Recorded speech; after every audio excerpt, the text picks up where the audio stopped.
Hi everyone, this is Nathan over at Body Balance Physical Therapy, and today I'm going to teach you a progression of our quad set, what we would call an isometric contraction with flexion and extension.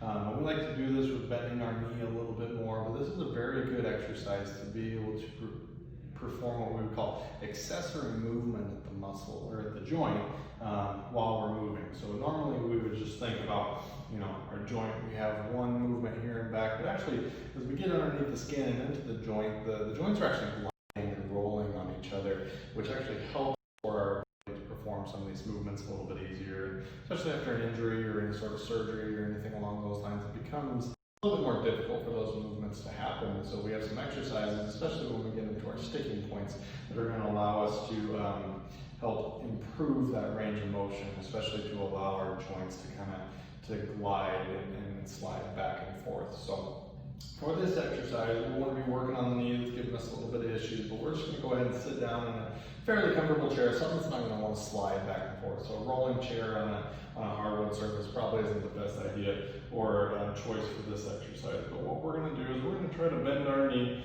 up to the point where we feel like it's not letting us bend anymore, and then we're going to kind of back off of that just a little bit and straighten it out just a little bit more. And then from there, we're just going to try to keep our foot in one spot, but think about trying to kick it forward just a little bit. And this is one of those exercises that less is actually going to be a little bit more, because if we try to contract too much, we're not really going to be getting the benefit of this exercise. So what we want to be doing is think about keeping our foot in just one spot, and I'm trying to push it forward and pull it backwards.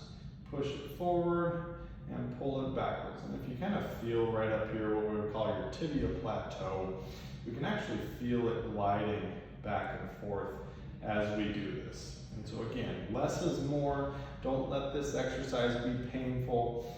Usually this exercise shouldn't be too painful if we're having any knee problems, but the less that we can do, the more, and we can just kind of create some of this sliding back and forth on those joints to kind of help relieve that stress and that pain in there a little bit more. So, and you can, as you get better at this, we can start to move back a little bit more or to that range of motion that tends to be giving us a little bit more issues, so we can push and pull backwards on this. And again, just nice and easy. Again, it should not hurt. So if you need to decrease how hard you're trying to contract and move that, and you'll be surprised at how little of contraction it will take to create a little bit of mobility into your knee. So if you have any questions, feel free to comment below this video, or you can give us a call